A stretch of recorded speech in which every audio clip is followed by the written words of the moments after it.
bonsoir à tous les amis, j'espère que vous allez toutes et tous très bien. Bienvenue dans En route pour Japan Expo, le 6e épisode de cette saison, saison qui repart de plus belle, parce que nous sommes passés en l'an 2023 maintenant, donc déjà, bonne année, mes meilleurs vœux. Et n'oubliez pas surtout d'activer la petite cloche et de follow la chaîne pour ne louper aucune des émissions. Si vous avez loupé les précédentes, n'hésitez pas à les revoir sur la chaîne YouTube Japan Expo. C'est une émission où on parle un petit peu tout ce qui tourne autour de la convention du salon Japan Expo. Je dirais même des salons Japan Expo parce que vous le savez, il y en a plusieurs. Pour cela, je ne suis pas seul, je suis en compagnie des cofondateurs de Japan Expo, à commencer par Jean-François Dufour. Bonsoir Jean-François. Bonsoir à tous. Alors ce soir c'est un peu spécial parce qu'on fera avec un seul micro pour deux. Voilà, c'est les petits problèmes mais de son dont on est parlait. là. Bonne année. Ça va, tu vas bien Jeff? Eh ben oui, c'est la forme. Nouvelle année, tout se passe bien. Nouvelle année, bon les fêtes c'est jamais très reposant et tous les repas de famille, d'amis, etc. Mais on passe un bon moment et puis voilà, on repart de plus belle pour cette année 2023 qui, on va en parler, hein, avec le voyage au Japon, s'annonce assez génial et moi ça faisait 3 ans que je n'étais pas allé, donc c'est vraiment super et vivement 2023. Spoiler, on va parler évidemment du Japon, de Japan Expo au Japon ce soir. Thomas est avec nous aussi. Salut Thomas. Mais salut, ça va? Tu vas bien? Bah ouais, bonne année à tous. Meilleurs vœux, la bonne santé parce que c'est le plus important. Et effectivement, on attend cette année 2023 avec impatience. Ce qu'on a vu au Japon, c'était fou. Donc on se prépare Japan Expo Sud, Paris, de manière assez folle dingue. Donc là, on va pas tout vous dire ce soir, hein, faut pas rêver, mais au fur et à mesure des émissions. Et ce soir, on va pouvoir déjà raconter pas mal de choses, montrer pas mal de choses. C'est ça. Alors, voilà, il peut pas répondre, mais il est. Mais Alors, si, je suis là. Oui, Monsieur super. Dufour, qu'est-ce que vous en C'est pensez? super, on a même été au cinéma et tout ça, on va en parler. Hein. On parlera de tout ça exactement plus en détail d'ici quelques minutes parce qu'on va effectivement parler de Japan Expo au Japon. On vous rappelle également que, comme à chaque émission, on vous fera gagner des petits cadeaux. Voilà, c'est la spéciale En route pour Japan Expo. Hein, vous connaissez très très bien. Je rappelle aussi, parce que je ne l'ai pas dit au début, mais l'émission elle a lieu 2 fois par mois, les lundis à 19h30. Donc là, cette semaine, il y a une émission et on se retrouvera du coup. Ça dépend du créneau. Le lundi 23. Oui, on est à 20 minutes près, quoi. On est encore dans les horaires du Japon, excuse-moi, donc on est un peu décalé. Décalage horaire. Nouvelle année, nouvelles histoires. Et je vois qu'il y a plein de gens dans le chat, ça va être super sympa en plus ce soir. Donc les questions, c'est pas pour tout de suite, c'est pas pour tout de suite, mais ça arrivera plus tard dans l'émission. Mais on est très content de vous revoir parce qu'en fait, on n'était pas là depuis un moment en plus avec le voyage au Japon. Depuis novembre, on n'a pas eu l'occasion de faire d'émission. Effectivement, donc là c'est l'occasion. Et à force, en fait, ça manque. Hein. C'était un nouvel exercice, on n'avait pas l'habitude. Et maintenant qu'on s'est habitué, j'avoue que c'est devenu un rendez-vous. Le live, le Twitch, le micro. Allez les amis, je vous propose qu'on commence tout de suite avec le thème de l'émission. C'est parti, jingle.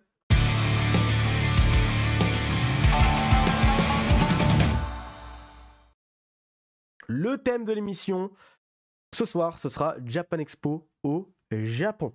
Japan Expo au Japon, c'est une longue histoire d'amour entre vous et le Japon, le pays du soleil levant. Et ça commence en 1999, François. Oui, parce que Sandrine et moi, on va pour la première fois au Japon en 1999.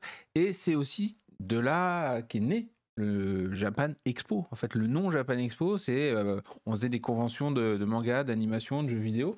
Et quand on va au Japon en 1999, on se dit, on veut parler de toute la culture japonaise, il faut qu'on trouve un nom qui reflète ça. Et c'est là d'où est partie l'idée de Japan Expo tel qu'on connaît aujourd'hui, même si ça a évolué en 23 ans, la vache.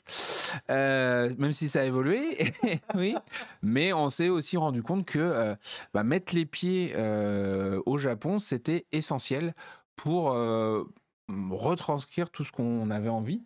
Et vraiment aller jusqu'au bout du concept qui était de se dire le manga, l'animé, tout ça c'est des fenêtres vers le pays et on veut faire découvrir tout le Japon, son histoire, la partie tourisme était aussi quelque chose qu'on voulait développer, les traditions, la musique, enfin vraiment tout. Et c'est vraiment en allant là-bas qu'on s'imprègne chaque année un petit peu plus et qu'on a des envies de compléter la programmation du festival, tout ce qu'on présente, quoi. Et du coup, c'était quoi? Parce qu'en 99, j'imagine même pas en fait comme le Japon c'était vraiment entre aujourd'hui et l'époque, ça a beaucoup changé ou... Ça a énormément évolué, ne serait-ce que dans le fait qu'à l'époque, il y avait presque rien en caractère romain. Donc c'était quasiment que en kanji, il y a un peu de furigana pour les enfants, de katakana pour les mots étrangers. Mais moi, le premier voyage, je me souviens que ne serait-ce qu'avoir les noms des stations, c'était compliqué, alors qu'aujourd'hui, effectivement, quand on y va, Tokyo est quand même une langue où on se déplace tranquillement. Une ville, langue, oh la vache. Ça fatigue, ça. Une ville où on se déplace tranquillement. Il y a aussi beaucoup de choses qui ont évolué. C'est que ne serait-ce que pour se déplacer au Japon, avoir aujourd'hui un outil comme Maps où tu tapes une adresse et il t'emmène. Avant, il fallait avoir ces petits plans papier pour arriver à retrouver, puisque là, pour ceux qui connaissent, c'est vrai que la construction des villes au Japon est un peu particulière et on se retrouve pas avec des noms de rues où on dit tiens on va prendre telle rue puis telle rue, c'est beaucoup plus compliqué que ça. Et donc à l'époque, en plus le voyage paraissait extrêmement long parce que t'as pas de film, enfin ça, t'en as un au centre, etc. Donc ça fait un peu archaïque, ça a énormément évolué. Et là-bas, ce qui n'a pas changé par contre, c'est les Japonais qui sont tellement contents d'accueillir des touristes et qui ont envie de nous rencontrer. La différence sur l'accueil des Japonais, c'est qu'ils parlent de plus en plus anglais. Donc on peut de plus en plus échanger avec eux parce que malheureusement, quand on ne parle pas japonais, l'anglais reste la langue internationale. Et voilà, et du coup, chaque année, on avait envie d'y retourner, mais le voyage d'après n'est qu'en 2003.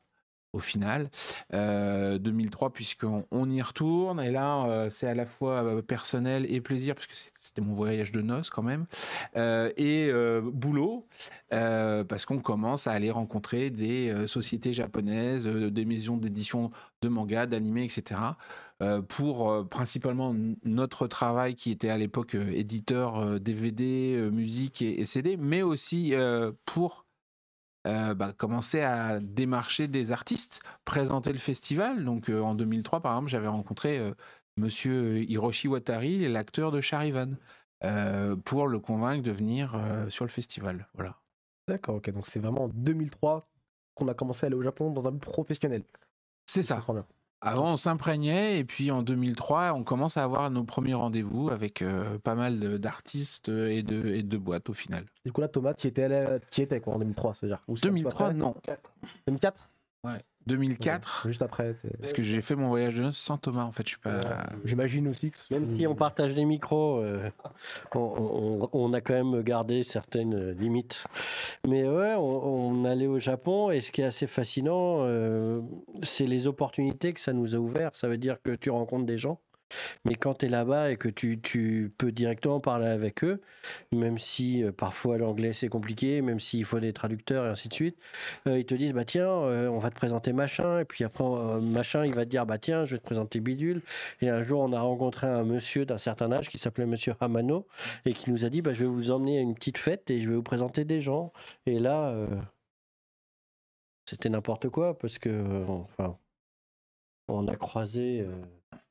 C'est une époque en fait qui correspond au début de la société, puisque jusqu'en 2006, on fait ça en tant qu'association, et en 2007, quand on crée la société CFA Event, il se trouve qu'on commence à avoir plus de relations avec les institutions, avec le gouvernement, etc. Et du coup, on a la chance d'être invité par le ministère de la Culture à un forum. Le World Cultural Forum organisé avec l'UNICEF, l'UNESCO, et dans lequel on intervient. Et là, c'est vraiment le début d'un networking, donc d'une création d'une réseau de contacts beaucoup plus important et qui est essentiel à ce qu'on fait encore aujourd'hui. Et c'est aussi là qu'on a appris justement à comment travailler avec les Japonais, avec les entreprises japonaises, avec les artistes japonais, comment networker, comme on dit en bon français, parce que on s'est aperçu, on a appris des choses de fou, mais par exemple, les simples choses que tout le monde connaît, mais sur le fait qu'on ne peut pas dire que les choses soient difficiles au Japon. Quand on dit que quelque chose est difficile, c'est qu'en fait, ce sera pas possible. Ouais. Mais toi, tu es français, tu le sais pas. Au début, on y allait en disant difficile n'est pas français, on va y arriver. Et on insistait, jusqu'au moment où ils nous disaient, mais les gars, vous êtes gentils. Ben voilà, on a vraiment appris beaucoup de choses et on a rencontré plein de gens qui nous ont appris ça. Et puis on a rencontré plein de gens qui nous ont ouvert les portes de la pop culture. Et une grande partie de ce qu'est Japan Expo aujourd'hui vient sans aucun doute du temps qu'on a passé au Japon notamment. À rencontrer, à croiser des gens, à se dire bah tiens on se reverra dans tant de temps et puis en fait pendant des années on parle avec des gens puis d'un coup pof, ça génère quelque chose et c'était hyper précieux et je pense qu'on s'est rendu compte encore plus à quel point c'était précieux maintenant que le Covid nous a privés pendant quelques années de cet échange et que en revenant là on a eu il y a eu un appel d'air quand même, quelque chose d'hyper fort quoi. Oui, puis alors le Japon, c'était aussi l'occasion de voir qu'est-ce qu'est-ce qui marche au Japon en ce moment, quelles sont les dernières nouveautés dans tous les domaines, parce que on ne se contente pas d'aller voir les librairies, on va en concert, etc. Et puis plus le temps passait, plus on avait aussi cette chance d'avoir des contacts qui nous emmenaient faire découvrir des choses, etc. Mais en étant sur place, voilà. Alors au début c'était une fois par an, puis après on avait pris notre rythme avec 2 fois par an. On a l'occasion effectivement de voir plein de choses et de se dire tiens ça c'est vraiment sympa, effectivement ça a l'air de cartonner au Japon en ce moment, ça serait bien qu'on trouve un moyen d'en parler dans le cadre du festival. Et c'était le moyen, enfin en tout cas hein, on a vraiment cette impression là que c'est un bon moyen de retranscrire ce qui se passe au Japon en ce moment sans avoir juste un regard de loin quoi. On parcourt les rues, on voit ce qu'il y a, ne serait-ce que même en affiches, etc. On peut voir quelles sont les actualités, ce qui sort au cinéma, aller dans les salons, puisque maintenant on a un salon qui s'appelle Anime Japan, mais à l'époque il y avait déjà le Tokyo Anime Fair, et c'était quand même l'occasion de voir tous les studios qui présentaient toutes leurs nouveautés de l'année à venir, etc. Donc c'était vraiment ultra riche en informations sur tout ce qui était actualité et les futurs hits à venir dans tous les domaines. Ou même le Tokyo International Music Market, pareil, qui nous a permis de rencontrer énormément de décideurs du monde de la musique. Et s'il y a eu autant de musique à Japan Expo pendant des années et des années, c'est grâce à ce genre de moments où on a rencontré plein de gens d'un coup, avec parfois des questions qui étaient un petit peu dures, du genre, alors à votre avis, comment est-ce qu'on va réussir en Europe ? Et où nous, à l'époque de notre jeunesse, on disait, venez voir.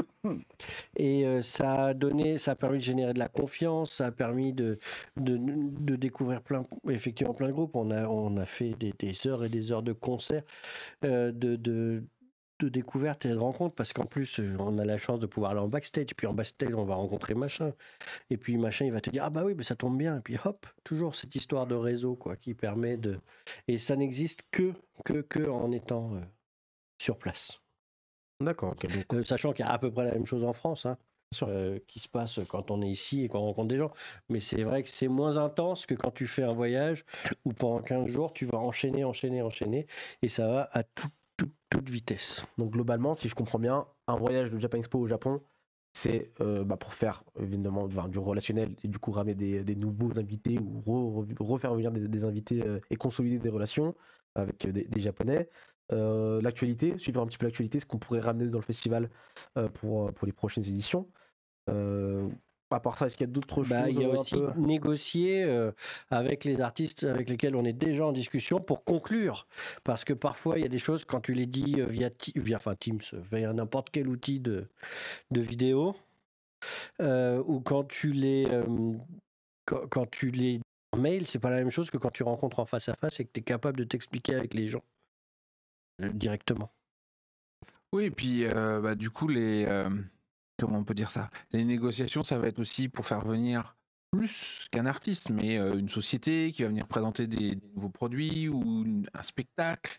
parce qu'on a eu énormément de choses qui venaient du Japon directement, parce qu'effectivement, ils avaient envie de faire.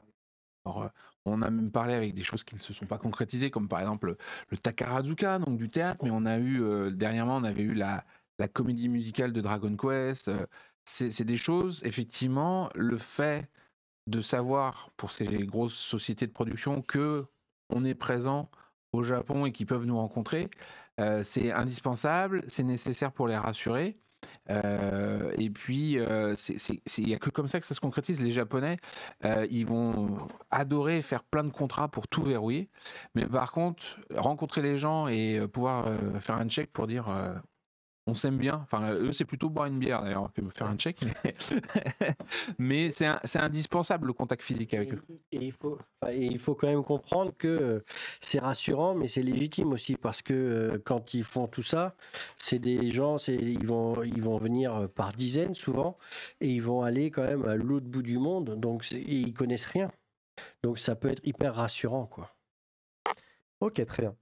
Vous avez aussi des bureaux, enfin vous aviez des bureaux permanents au Japon. Alors, je crois qu'on a un petit problème de micro et qu'on.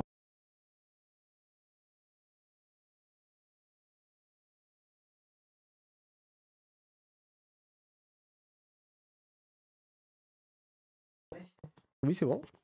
Est-ce qu'on est de retour? Nous sommes de retour. C'est mieux? C'est beaucoup mieux? Vous l'entendez? Excusez-nous, voilà, petit problème technique. On repart de plus belle. On parlait des bureaux, excuse-moi, permanents. Que Alors, vous aviez. En fait, je le disais, on est devenu une entreprise en 2007, et puis au fur et à mesure, on voyait les voyages qui duraient 15 jours, on aurait bien aimé qu'ils durent 3 semaines, et puis on venait 2 fois, et puis puis 3 fois dans l'année. Et en fait, on en est arrivé à un point à se dire, bon, il faut qu'on ait quelqu'un, une présence en permanence. Et en 2014, c'était les 15 ans de Japan Expo, donc c'était un grand événement pour nous. On a commencé le lancement de l'opération 15 ans en 2012 au Japon, en fait, en faisant une grande soirée pour remercier tous les gens avec qui on était en contact. On a donc organisé ce qui pourrait s'apparenter à une fête de fin d'année, une Bonenkai japonaise, où on a réuni tous nos contacts pour les remercier de nous avoir suivis et pour leur dire dans 2 ans, il y a les 15 ans de Japan Expo, on compte sur vous pour revenir, nous proposer des contenus inédits, etc. Et à ce moment-là, effectivement, on a eu beaucoup de retours et on voyait que ces gens-là, ils avaient besoin de quelqu'un là, physiquement. Et donc en 2013, on a un bureau de représentation, mais on aura des vrais locaux un petit peu plus tard, parce qu'on passe par le Gétro, par exemple. C'est ça. En fait, il y a eu une évolution logique, comme disait Jean-François. On y allait de plus en plus, on avait de plus en plus de besoins. On s'est aperçu que plus on était là, plus c'était efficace. Le bureau de représentation, d'un coup, ça nous a permis d'avoir une présence permanente et ça a encore décuplé nos capacités de relation avec eux. Et on a décidé de s'implanter encore mieux. Et là, on est passé par le Gétro, qu'on remerciera quand même beaucoup, puisque c'est eux qui nous ont permis d'avoir nos premiers bureaux à Tokyo, et puis dans un lieu qui était quand même bien sympathique, puisqu'on était à Roppongi. Donc c'était une adresse parfaite pour rencontrer plein de gens. Et ça nous a permis aussi de nous rendre compte qu'on pouvait démultiplier les effets de nos voyages quand on était au Japon. C'est-à-dire non seulement d'avoir l'équipe tout le temps là, mais en plus, nous, quand on y était, vu qu'on avait des bureaux, on n'allait plus forcément voir les gens, mais on pouvait leur donner rendez-vous au bureau. Et comme c'était dans des lieux très pratiques, comme Roppongi, ils te disent oui, bien sûr. Et du coup, dans une journée, au lieu de faire 2, 3 rendez-vous, parce que Tokyo, c'est quand même très, très, très, très, très grand, eh bien, on arrivait à en faire, je sais pas, 6 à 8 dans une journée. Et ce qui nous a conforté dans cette idée-là. Et du coup, après, on a ouvert des bureaux dans un quartier assez central de Tokyo, à Meguro, à l'époque, où il s'est passé tout ce qu'on vient de vous décrire. On a rapidement, au final, eu, à cette époque-là, 2 personnes au bureau japonais et qui avaient une partie, l'un en charge la partie plutôt programmation, donc la rencontre avec les artistes qui veulent venir faire des concerts, des spectacles, des dédicaces, etc. au festival, se faire connaître au final, et une autre personne plus pour la partie commercial avec les négociations de stands, avec les partenariats et le sponsoring. Et du coup, ce binôme a bien marché puisque en fait toute l'année il recevait les sollicitations.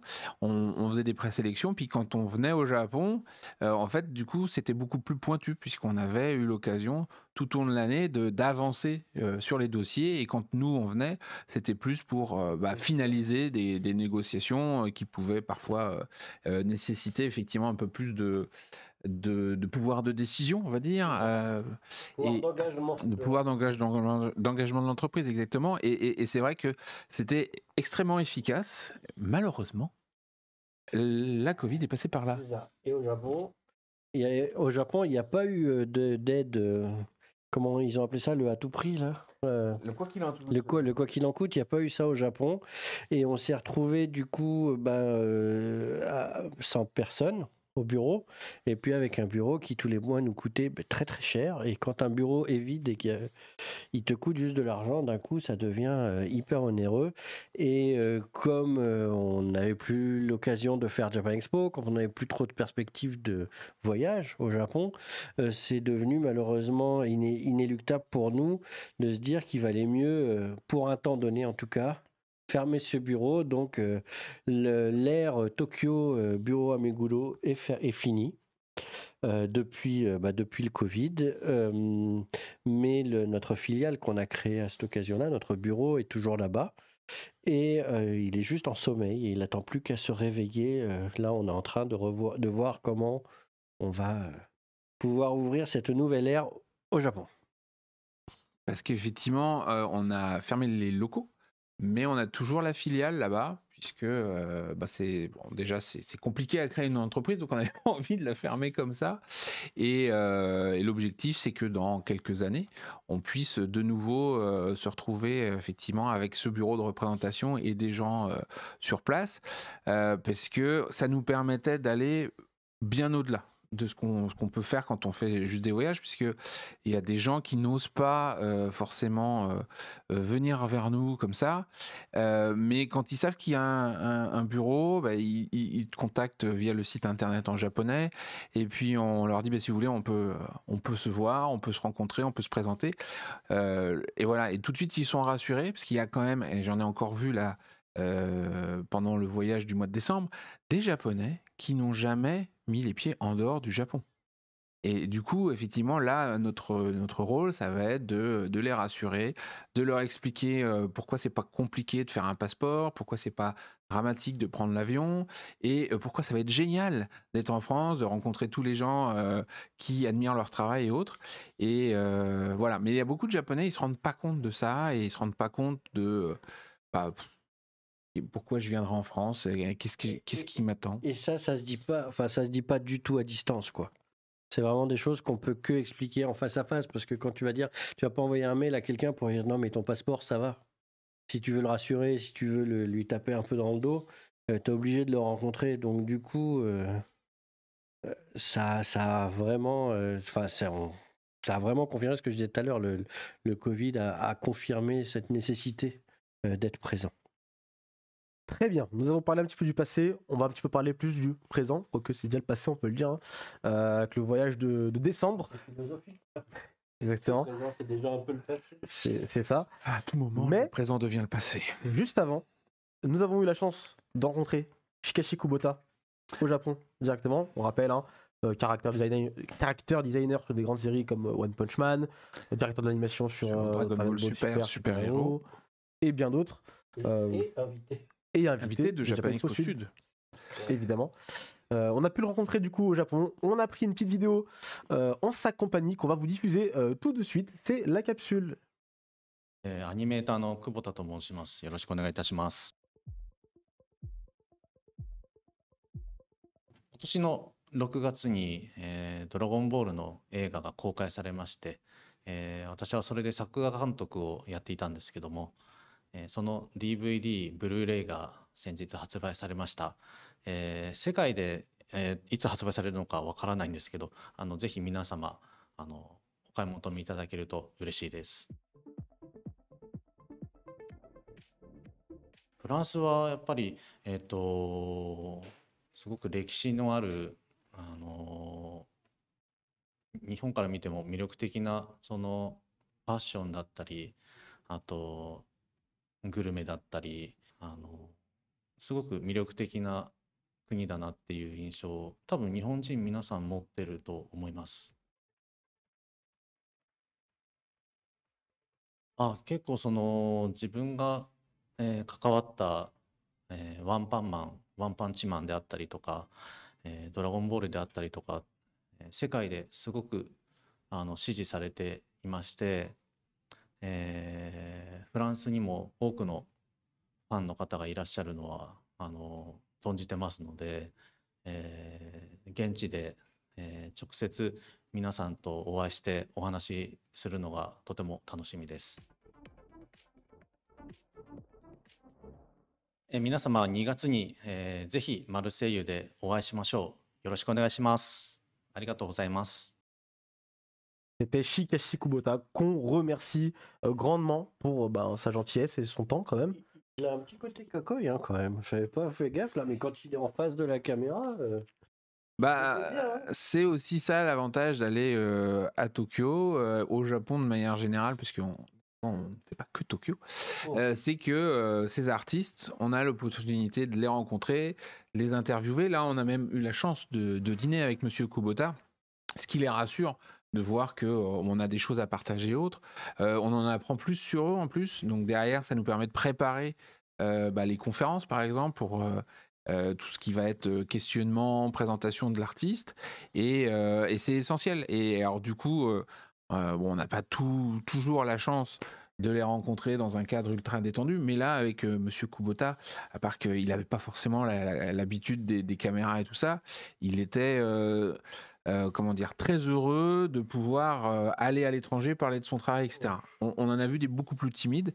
C'est vrai que Monsieur Kubota, j'ai l'impression qu'il a une grande envie et une grande impatience de tous vous rencontrer pour partager un moment avec vous. Et ce sera Japan Expo Sud, donc c'est plutôt une très très bonne nouvelle. Vous étiez au Japon? C'est très très bientôt aussi. Très très bientôt, effectivement. Vous étiez au Japon du 3 au 18 décembre dernier, messieurs, après 3 ans du coup sans Japon. Alors moi oui, 3 ans moi et Thomas 1 an. Le tricheur. Il a des passeports familiaux. Voilà. C'est ça, j'ai eu le droit. J'ai quand même rempli des dossiers longs comme un jour sans pain, mais du fait de ma situation familiale, j'ai pu partir au Japon pendant les Jeux Olympiques, écoute, et c'était étonnant parce que Tokyo était désert. Voilà, mais ça nous a donné un up parce que on a rencontré pas mal de gens. Après, j'y allais pour des trucs pas très fun parce que on parlait de finir le bureau. Et bien, une fois qu'on a eu arrêté le loyer, il fallait vider les bureaux. Donc, j'ai eu la joie absolue de vider des bureaux à Tokyo avec cette découverte du tri à la japonaise. Quand tu as des bureaux, c'est chaud. J'imagine même pas les galères que ça devait être. Mais pour revenir quand même sur le voyage de décembre, c'est aussi un petit peu le retour aux sources pour vous. Le retour aux sources dans le sens, on retrouve un petit peu les contacts sur place. Il y a un truc magique aux États-Unis, au Japon, et notamment dans les entreprises, c'est que tous les 2 ans, 3 ans, les gens changent. Donc il y a plein d'entreprises qu'on est allé voir où en fait on a découvert des nouvelles personnes. Parce que quand on a contacté, on a dit « Ah bonjour, on viendrait bien vous voir ». Et bien, soit on avait les abonnés absents, soit on avait quelqu'un qui nous disait « Ah bah non, mais moi maintenant, je suis à la compta, faut contacter machin ». Donc on a rencontré plein de gens nouveaux. On a aussi retrouvé plein de gens anciens. Et globalement, tout le monde était hyper content, quoi. C'est vraiment tout ce qu'on disait tout à l'heure sur renouer le contact et redire on est bien là et c'est reparti, quoi. Mais par contre, c'était quand même un sacré retour en arrière. C'est-à-dire que on a des choses qu'on va reprendre quasiment de zéro. Parce qu'effectivement, on a la notoriété de Japan Expo, mais on avait une certaine routine qui s'était mise en place. Alors, il y en a certains, effectivement, d'une année à l'autre, quand on allait les voir, ils avaient déjà sorti en disant, voilà, le line-up pour l'année prochaine, on peut vous proposer ça en avant-première, etc. Bon, bah là, il va falloir remettre en route ces routines. Et puis, il y a Et énormément de changements, parce que moi je vais pour rencontrer les gens de Sunrise avec qui on a collaboré sur les 40 ans de Gundam, et notamment pour préparer l'exposition sur Tsukasa Ojo, puisqu'ils sont studio d'animation de City Hunter. Et en fait, Sunrise a été racheté par Bandai Namco. Du coup, je rencontre Madame Suzuki comme la dernière fois, sauf que c'est pas la même Madame Suzuki. Donc évidemment, on repart de zéro et tout d'un coup, on se retrouve avec aussi des objectifs différents, parce qu'effectivement, Sunrise n'est plus un simple studio d'animation. Ils font partie du grand groupe Bandai. Du coup, ils ont aussi des liens plus forts avec des labels de musique, etc. Donc, on va plus loin et c'est super de pouvoir retourner dans le bain et de pouvoir avancer. On voit que du coup, dès 2023, ils sont prêts à bouger et qu'après, on va pouvoir reprendre le truc. Et 2024 et tout ça, ça s'annonce une folie. Et puis, il y a des sociétés qui ont changé d'objectif. Il y a des sociétés aussi qui ont souffert du Covid, donc il y a des projets qu'on avait commencé à construire, quand Jean-François parle d'habitude, de choses qu'on avait sur le festival de manière récurrente, qui malheureusement, en l'état actuel du marché au Japon, ne peuvent plus avoir lieu. Donc on contourne le problème et on cherche des nouvelles solutions de collaboration, parce que ce qui était génial, c'est que par contre, que ce soit ces entreprises qui ont changé ou ceux qui ont souffert du Covid et ainsi de suite, tout le monde était dans cette même dynamique de il faut qu'il se passe quelque chose. Donc il se passera énormément de choses. On a aussi vu Monsieur Ojo, j'en parlais, parce que j'ai pas rencontré que Sunrise, on a eu l'occasion de rencontrer Monsieur Ojo, on a fait un interview de Monsieur Ojo, malheureusement qu'on ne pourra pas vous diffuser parce que Monsieur Ojo ne souhaite plus diffuser de vidéos avec lui ou de son. Donc on a fait cette interview pour pouvoir intégrer l'interview en version écrite dans l'exposition qu'on est en train de produire pour cet été. Par contre, ça nous a permis de valider avec lui son planning et tout ce genre de choses. Donc c'est des moments importants. Et puis on a vu un autre mangaka qu'on avait évoqué et on a eu une visite extraordinaire, parce que quand on parle mangaka, on se dit studio de mangaka ou machin. Mais non, là, on a vu un mangaka qui nous a fait visiter la Diète, donc la chambre des députés japonais. Voilà, on a eu une chance incroyable quand même, parce qu'on a passé 3 heures à visiter de haut en bas Ah bah voilà, les photos sont revenues. De visiter la Diète et de pouvoir parler. Et là, j'ai un brain freeze de l'espace. Très bien. Donc, Monsieur Akamatsu est en train d'appuyer sur son bouton, puisque en fait, on le voit sur la photo. C'est le petit monsieur avec le masque là. Il appuie en fait sur son nom pour signaler qu'il est présent à la Diète. Et en fait, c'est ce que font les députés quand ils arrivent. Alors, ce jour-là, on était en pleine période de la pause hivernale, donc il n'y avait pas grand monde. Mais voilà, on a pu en savoir un peu plus sur les institutions politiques japonaises. C'était relativement passionnant et voilà, et on a pu discuter avec lui de l'idée qu'il avait lancée quand il était venu en France de revenir à Japan Expo l'été prochain. Donc pour l'instant c'est pas concrétisé, donc on ne va pas vous faire d'annonce dithyrambique sur sa venue, mais on y travaille et on espère bien que dans une prochaine émission ça sera l'occasion de vous confirmer qui sera là. Notre député mangaka. Parce que là, il était quand même donc à la Diète avec nous, et la semaine d'après, il était au Comiquette à vendre son fanzine. Hein. Donc, c'est très fort. Très fort. Il a une vie assez phénoménale. T'as été au Métis. Voilà, on est retourné voir les instances gouvernementales, pas que la Diète, mais aussi le ministère de l'économie et le ministère des Affaires étrangères japonaises, qui soutiennent beaucoup l'action, alors pas de Japan Expo, mais des acteurs japonais de l'écosystème manga et animé, et qui nous ont confirmé que le gouvernement était toujours dans cette optique de vouloir aider les entreprises japonaises et les artistes japonais à sortir du Japon. Donc ça va participer à tout le phénomène et à toute la bonne ambiance qu'on attend sur le festival. Et alors là, oui, bon, parce qu'on parlait politique et tout ça, mais on parlait cinéma tout à l'heure. Bon, quand même. Alors, on est allé voir quelque chose d'extraordinaire. Alors, d'ailleurs, au passage, oui, Monsieur Akamatsu, il dessine à chaque fois qu'il fait des choses en tant que député, et c'est notamment ce ce doujinshi, ce fanzine, cherchez le nom, ce petit manga qu'il vendait à Comiket. Donc je pense que la prochaine fois, on aura la chance de le récupérer avec effectivement nos portraits dedans. C'est quand même super sympa. Mais pour passer, on parlait d'actualité pour voir ce qui se passe, etc. Évidemment, moi, en tant que grand fan de Inoue, Takehiko et de Slam Dunk, je ne pouvais pas louper l'occasion, pendant qu'on était au Japon, d'aller voir Slam Dunk, le nouveau film, donc The First. Et malgré les avis assez défavorables de certains critiques manga de Twitch, j'ai passé outre et on a pris une énorme claque parce que le film, il dure plus de 2 heures, 2h15, je crois, un truc comme ça. Voilà, alors moi, bon, évidemment, il parlait d'un conquis parce que moi, j'ai toujours adoré ça. Et donc, ce film, il est juste magnifique. On a une approche assez inédite des personnages. Je ne veux pas tout spoiler, mais c'est vrai que Miyagi est très au centre de l'histoire et qu'on a enfin le match contre la Sanno, donc le dernier match du manga, qui est mis en images, qui bouge. Et en musique aussi, parce que la musique, elle est dingue. Et franchement, voilà. Et donc, du coup, voilà, ça, c'est l'exemple de choses. Quand on va au Japon, on peut enfin sentir le truc. Et il y a eu un engouement autour de Slam Dunk parce que partout, il y avait plein de pubs. Ouais. Des goodies, on n'a pas vu beaucoup parce qu'ils ont été tous sold out. Ils existaient. Et c'est juste hallucinant. Si vous aimez bien son dessin, Inoue, c'est que là, on est vraiment dans quelque chose où c'est la BD qui bouge, quoi. Et qui bouge de manière parfaite. Donc, à un moment, une claque. Moi, je suis moins fan que Jean-François de Slam Dunk, même si j'adore Inoue. J'étais en larmes de joie. Voilà. Et j'ai passé 2h15 à scotcher sur le dessin animé en disant mais c'est incroyable.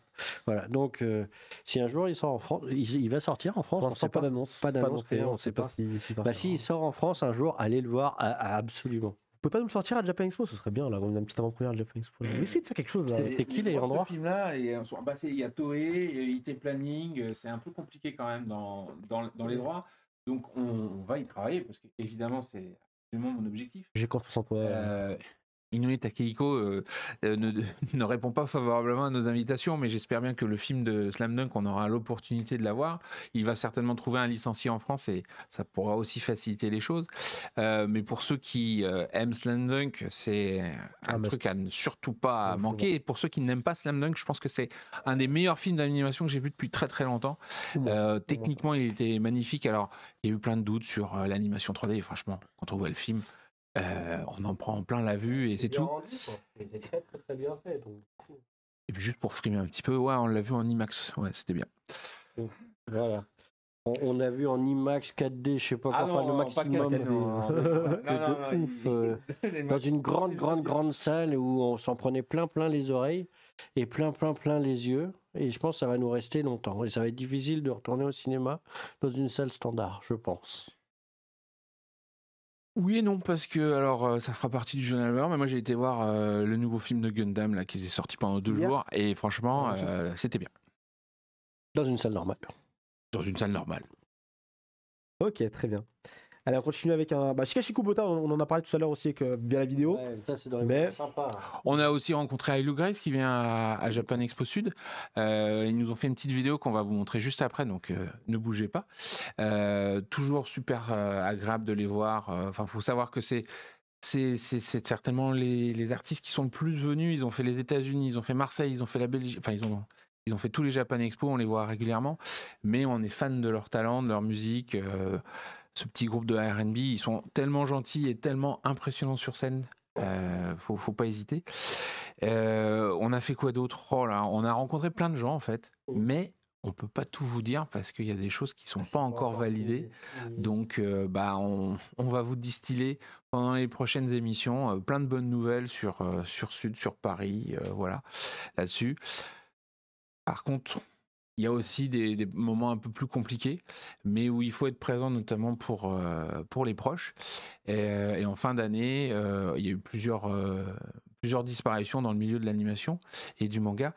Et là, Thomas a été assisté à la cérémonie en mémoire de monsieur Shichiro Kobayashi, qu'on avait reçu à 2 reprises, un grand directeur de la photographie, responsable des décors de Rémi, de l'île au trésor, de Touch, de Lamu, de Venus Wars. Voilà. Et on a perdu quelqu'un qui était hyper doué, mais en même temps, c'était très touchant parce que il y a eu énormément de gens déjà qui étaient présents. Et on s'est retrouvé en fait avec 3 générations en gros. Ça veut dire les anciens, un peu les moyens, j'allais dire, et puis les récents, qui ont montré qu'il avait porté et transmis énormément de choses, notamment sur le décor, et que du coup ça a assuré une pérennité dans le temps pour l'animation. Et ils ont diffusé une vidéo qui retraçait sa vie, comme ça se fait souvent. Et en fait, on sentait exactement ça, quoi. C'est qu'il a travaillé d'abord, bien sûr, à créer sa société de production, à créer ses décors, parce que c'était un grand artiste, et bien au-delà des décors de dessin animé, hein, puisque il passait son temps à peindre et que jusqu'à la fin de sa vie, sa femme nous expliquait qu'il faisait, je crois, une peinture par semaine, enfin, ce qui est juste énormissime. Et voilà. Et il a aussi transmis. Du coup, on se retrouve avec énormément de gens qui sont prêts à faire les dessins animés de demain. Donc, c'est bien. On sent que l'animation peut encore durer des années, même si on égrène régulièrement les disparitions douloureuses, puisque nous, les dessins animés qui nous ont bercés quand on était jeunes, les gens qui les ont fait à l'époque étaient déjà adultes. Donc du coup, aujourd'hui, ils sont âgés. Et ça fait partie un petit peu de notre manière de les remercier, de pouvoir être présent à ce genre de cérémonie, et aussi de faire certaines fois des choses à Japan Expo sur l'ancien temps de l'animation, où il y a des gens qui nous disent « mais à quoi ça sert Personne s'y intéresse ». C'est un moyen de témoigner, parce que au Japon, ils sont pas toujours hyper forts pour témoigner de la gratitude à tous ces gens qui ont fait les dessins animés et les mangas de l'époque, et que nous, en tant que Japan Expo, maintenant, on a l'opportunité de le faire, donc on le fait.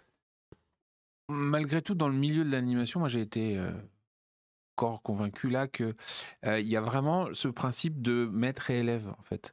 Et donc du coup, les animateurs d'aujourd'hui, ils sont tous très respectueux de leurs aînés. Donc quand un grand monsieur comme monsieur Kobayashi, qui avait quand même plus de 80 ans, disparaît, on voit tout ce qu'il a transmis aux générations d'après. Et on en parlait, alors c'était pas de monsieur Kobayashi, mais avec monsieur Kubota, par exemple, on parlait de ses influences, de ses maîtres, etc. Et quand ils rentrent dans les studios, ils ont toujours quelqu'un qui va les guider, leur senpai au final. Et monsieur Kubota, par exemple, c'était un animateur qui s'appelle Obari Masami, qui est assez peu connu en France, mais qui est très talentueux, parce qu'on lui doit, alors par exemple en France est sorti le film animé de Fatal Fury. Donc ça date maintenant. Mais voilà, donc lui, il a un style très particulier. Et quand on en entend, quand monsieur Kubota en parle, mais enfin voilà, c'est impressionnant, parce que aujourd'hui, on voit le style de Kubota, on dit, il est largement au-dessus, mais il a un tel respect pour son maître qu'on sait que c'est important de faire vivre ces anciens au travers de Japan Expo, d'expositions, d'invitations. Alors là, avec la Covid, c'est vrai que au-dessus de 70 ans, ils ont du mal à se déplacer, les Japonais, mais il est indispensable pour que nos générations de Français, les plus jeunes, comprennent toute l'histoire du manga, de l'animation, de parler aussi des plus anciens. Évidemment, on a une pensée pour la famille, pour les proches, et on dédicace cette émission à monsieur Kobayashi Sensei, qu'on regrette. Allez, on continue quand même l'émission avec Illu Grace. Du coup, on en a parlé un petit peu plus tôt. On a une petite capsule, on les a rencontrés aussi au Japon, et on a pu vous tourner une petite vidéo ce maintenant sur la capsule. 私の名前はアイレグレースのアイレです。担当ボーカルです。僕はカズです。担当はドラムです。今年2022年に、新しい曲を3曲リリースしました。芸術の国っていうイメージがもともとありました。で僕が小さい頃から、絵画とか、彫刻とかよく好きでやってたので、とても憧れのある場所です。アメリカとパリとマルセイユ3回出させていただいて、なんか本当になんかもう数えきれないぐらいのたくさんいい思い出があって、本当に大好きなイベントです。で、私たちの、やっているジャンルが R&B で、最初に出演したのがアメリカなんですけど、そのアメリカの本場のその R&B の土地で、そのパフォーマンスすることができて、とても、ジャパンエクスポには感謝しています。イマジネーションっていうアルバムはそうですね、なんかやっぱりそのジャパンエキスポをきっかけにそのいろんな国で音楽するようになって、なんか狭い日本という中だけじゃなくていろんな世界をイメージして音楽を作れるようになって、でそういうのでできた作品ですね。はい、で、ジャパンエキスポっていう大きな、ステージでお客さんをたくさんのお客さんを目の前にしてでパフォーマンスでする中で、そのお客さんの反応を直にその受けることで、生まれた曲とかもあるので、そういった意味でジャパンエキスポをきっかけにできた曲とかもあります。そうですね、もうさらになんかもっとより多くの人に知っていただくために本当にまたさらにブラッシュアップされた曲だと思います。はい、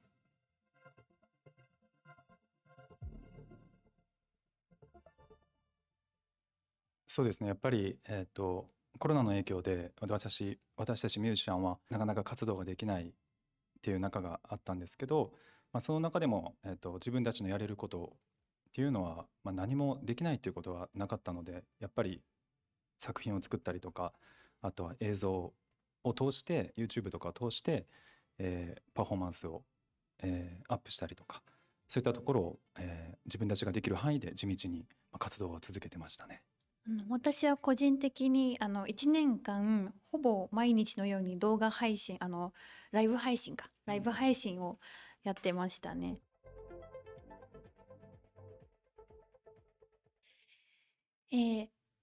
マルセイユにいらっしゃる皆様、アイルグレースを知ってくださってるファンの皆様、今回ジャパンエキスポスートで再会できることを本当に楽しみにしております。で、私たちが最初にマルセイユに出たのが2017年だったんですけれども、でそこでお客さんの方から「次いつ戻ってくるの？」って結構強くおっしゃっていただいてて、で今回そのことが、再度戻ることができることが叶うことがすごく、嬉しく思っています。皆さんと一緒に、パフォーマンスを通して楽しんでもらえたらと思います。そして今回初めてアイルグレースを知ってくださる方、ぜひ、アイルグレースの音楽を聴いてライブ一緒に楽しんでください。はい、よろしくお願いします。ぜひお会いしましょう。お会いしましょう。C'était Ilu Grace, des habitués de Japan Expo. Voilà, vous pouvez les retrouver. Ils viennent à Japan Expo Sud du coup cette année, donc vous pourrez les rencontrer si c'est pas déjà fait. Et ce sera avec plaisir. Ils sont très gentils aussi, très très gentils. Donc ils se feront un plaisir de vous rencontrer toutes et tous à Japan Expo Sud. On continue l'émission avec le bilan des 2 dernières semaines chez Japan Expo. C'est le journal de bord. Jingle.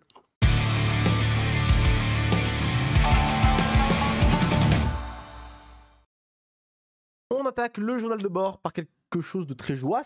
Une belle année, il me semble, avec des rendez-vous au tribunal de commerce. Alors, un rendez-vous, ça m'aura suffi. Et puis, on fait même plus que 15 jours parce que ça, on était carrément au mois de décembre encore. Oui. Mais effectivement, on vous en a parlé à plusieurs reprises sur nos réseaux sociaux. On vous en a parlé dans cette émission Twitch. La pandémie, elle nous a carrément fait souffrir. Et effectivement, les résultats de l'entreprise en 2020 et 2021 étaient mauvais, puisqu'ils étaient négatifs, puisqu'on perdait de l'argent vu qu'on n'avait pas pu faire de salon. Malgré tout, effectivement, il y a une espèce de processus automatique qui fait que on a beau avoir une bonne raison pour avoir perdu de l'argent puisqu'on ne pouvait pas faire de salon, il a fallu que j'aille m'expliquer au tribunal de commerce pour avoir le droit de continuer en fait. Parce qu'effectivement, sinon, pour pas qu'il y ait de soucis avec d'éventuels fournisseurs qu'on ne paierait pas ou quoi que ce soit, une entreprise elle est surveillée.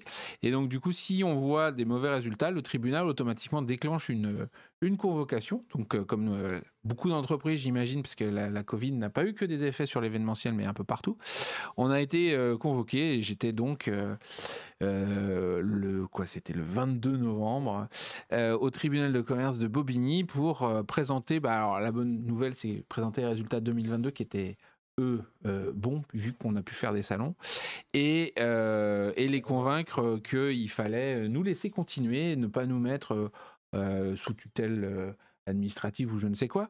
Donc le rendez-vous s'est bien passé, le juge était content de nous voir, de voir les résultats, de voir les prévisionnels pour 2023, puisque comme en 2023 on a Japan Expo Centre qui apparaît en plus, ça les rassure. Et voilà, donc ils nous ont validé que c'était reparti, on pouvait avancer, mais évidemment ils font toujours très attention, notamment puisqu'on a emprunté de l'argent aux banques, etc. Donc il faut qu'on continue sur ce cap-là pour pouvoir continuer et relancer en ayant mis loin derrière nous toute la partie pandémie.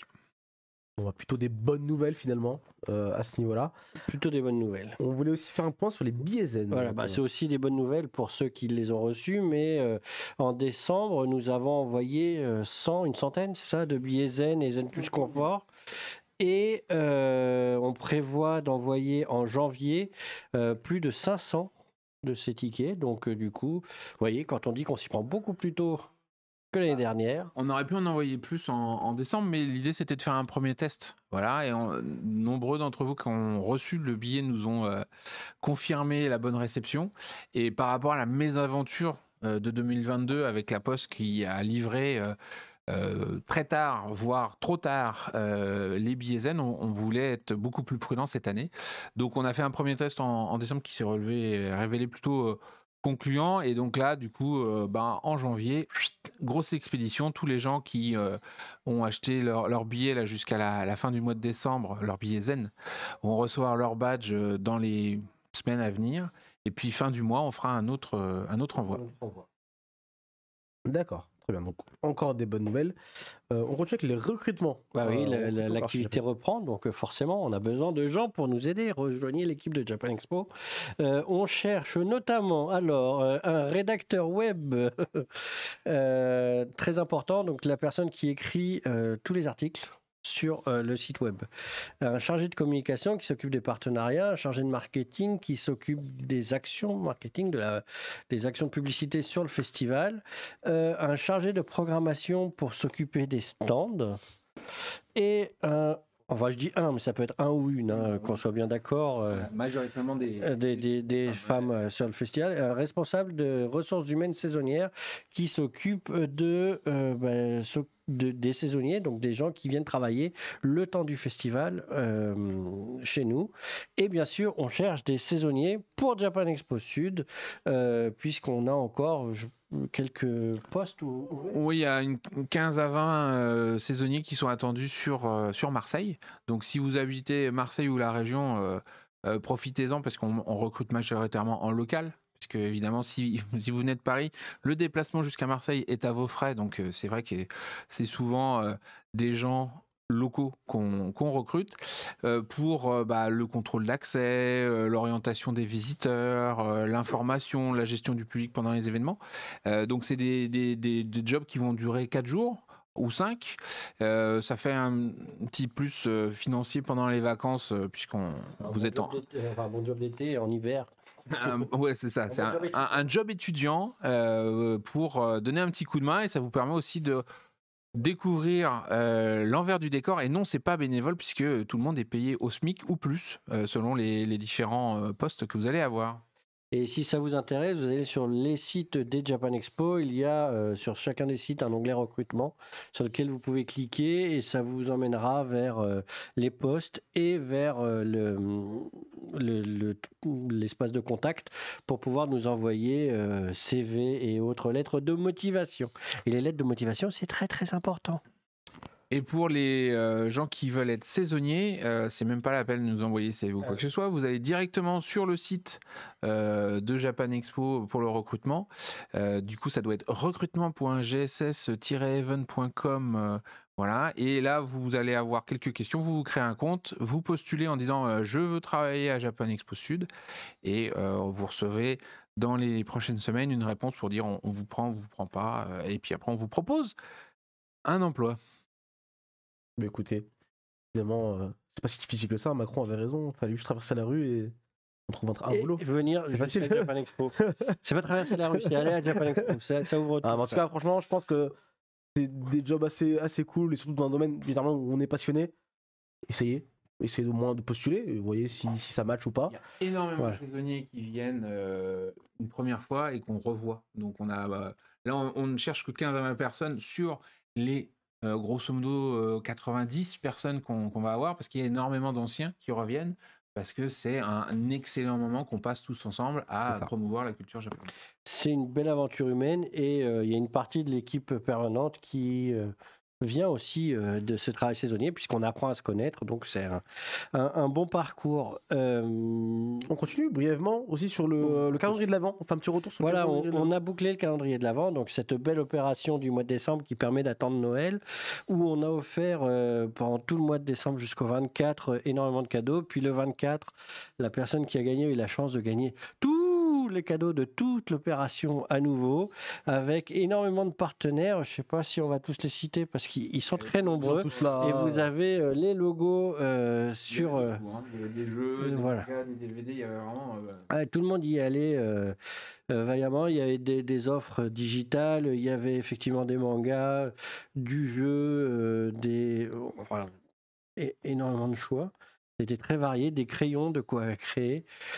C'était assez fun. Il n'y a pas de concours today. Il y a un concours today, mais Oui, toujours. ça, c'est le concours de l'avant. Voilà. Exactement. Aujourd'hui, on va faire gagner des mangas de Rebuild the World, c'est ça? Je sais plus si on l'a dit au ça. début. C'est ça. On parle aussi des nouvelles têtes. Alors voilà, parce que dans le chat, on les voit sous leur pseudo, mais on a pris une petite photo de nos nouveaux arrivants, à savoir Émilie et Stina qui sont arrivés à la com. Responsable, c'est Émilie, la responsable marketing et communication, et Stina, qui est community manager et qui sont dans le chat sous les pseudos, les Chibidino, parce qu'elles ont leur costume de Chibidino pour la soirée. Donc Blue Chibidino et Pink Chibidino. Donc souhaitez-leur la bienvenue et soyez gentils avec elles. Voilà. Bienvenue. Et on peut leur faire un bisutage, genre faut faire le Twitch, mais avec les mains de Chibidino pour taper sur le clavier, ça pourrait être marrant. On leur met des gros gants là. On va utiliser pour le prochain recrutement, il va être content lui. Allez, et surtout la bonne nouvelle aussi aujourd'hui, c'est qu'on vous révèle l'affiche. Ah bah, Japan Oui, Expo Japan Sud, Expo c'est Sud. dans pas très longtemps finalement, parce que voilà. Et on a terminé avec Aurore, la dessinatrice de Japan Expo depuis 2006 maintenant. On a terminé le visuel de l'affiche de Sud juste avant Noël et on attendait cette première émission pour pouvoir vous la montrer à tous. Alors est-ce qu'on fait tout de suite le reveal ou est-ce qu'on parle un petit peu de à quoi elle ressemble avant? Bah d'abord, on va en parler un petit peu et on va la dévoiler C'est là. mystérieux, alors il faut qu'on la dévoile pas trop vite. Puisqu'elle a donc été faite par Aurore, qui est une dessinatrice émérite, qui œuvre dans la BD franco-belge notamment, que nous on a connue à l'époque des fanzines, il y a 2-3 ans, hein, c'est à peine. 25 ans Voilà. Et qui, pour information, va publier très bientôt. C'est ça? C'est le tome 3 de sa série Orgueil et Préjugés, qui est donc une BD, une bande dessinée française, publiée chez Delcourt dans mes souvenirs, qui reprend du coup le roman de Jane Austen, Orgueil et Préjugés. Donc là, c'est le 3e et dernier tome qui sort le 11 janvier. Voilà, donc si vous aimez les dessins des affiches, vous retrouverez tout son univers dans ces BD. Lisez-les, elles sont super bien faites. Et du coup, on lui a donné comme thème enquête et mystère, puisqu'on l'a expliqué sur Twitch. Cette année, on part sur cette thématique enquête et mystère. Et donc, elle nous fait un petits dessins mystérieux dans les ruelles un petit peu à la nuit de Japan Expo Sud, de Marseille du coup. Comme ça, Et on retrouve nos mascottes du coup cosplayées en Conan Edogawa. Je sais pas s'il y a des gens qui connaissent Conan Edogawa. Petite série en quelques tomes. Quelques tomes, à peine une centaine, je À crois. peine une centaine. Voilà, le héros de Gosho Aoyama est parmi nous, et puis on aura également évidemment un Sherlock Holmes. Parce qu'on ne peut pas avoir d'enquête Voilà. sans un Sherlock avec sa casquette à double visière. Et Aurore et moi, on adore Phoenix Wright, donc on a le droit à Maya de Phoenix Wright aussi, une de nos mascottes cosplayées en Maya. Ouais. Parce que, pour ceux qui ne connaissent pas ce jeu vidéo, il faut vite changer et tester, c'est trop bien. Et avec une voiture qui a un clin d'œil à une version de Sherlock. Ouais, le Sherlock Holmes qu'on connaît bien dans les années 80, le Sherlock Holmes chien, auquel Hayao Miyazaki a participé, et on retrouve sa voiture dans notre affiche. Bon, on leur montre ou pas là Avec un Chibidino. Avec Un petit Chibidino qui, lui, est plutôt le côté un peu voleur. On a toujours dit qu'il était louche celui-là. Voilà. Et peut-être qu'on peut faire le reveal maintenant, du coup. On peut effectivement leur montrer. Voilà. Vous avez du coup l'affiche 2023 pour Et Japan Aurore. Expo Sud Et Aurore. et Aurore. Et sa BD. Et ça, Voilà. vous avez tout ce qu'il fallait voir. En tout cas, très très belle affiche, je trouve. On vous la remontrera bien sûr en détail sur les réseaux sociaux et sur le site très très bientôt. Et vous la verrez pour ceux qui sont marseillais dans les stations de métro et dans les magasins rapidement. Et elle sera sans doute disponible sur le festival aussi. Ouais. Non, franchement, l'affiche, elle tue. Bravo, Aurore. Vraiment, c'est du travail de qualité. Et Alors pour ceux qui ont un billet zen un billet zen de Japan Expo Sud, vous aurez le droit à un tirage sur un beau papier de l'affiche en cadeau notamment. Et après, on va faire plein de petits produits dérivés autour de ça et aussi. Mais du coup, vous allez la voir apparaître dans les rues de Marseille et ailleurs, sur tous nos réseaux, avec ce nouveau visuel maintenant qu'on va utiliser systématiquement. Eh bien, en tout cas, voilà, c'est une très très belle affiche. Toutes mes félicitations. Vous avez. Bravo à Aurore surtout, qui a Bravo, Aurore. beaucoup travaillé. Effectivement. Vous pouvez, du coup, elle a des réseaux sociaux d'ailleurs, Aurore. On peut la suivre peut-être en tant qu'illustratrice, peut-être sur Instagram. Aurore Black Cat. Ouais, Aurore Black Cat. Aurore Black Cat, je pense. Ou si vous tapez, vous devriez trouver ça. Ou si on peut le mettre en bio, si quelqu'un de Japan Expo peut le mettre en bio, histoire de toujours un petit peu partager ses travaux. On continue, j'imagine que vous avez plein de questions. Comme d'habitude, on y répond dans En route pour Japan Expo. C'est les questions-réponses. Jingle.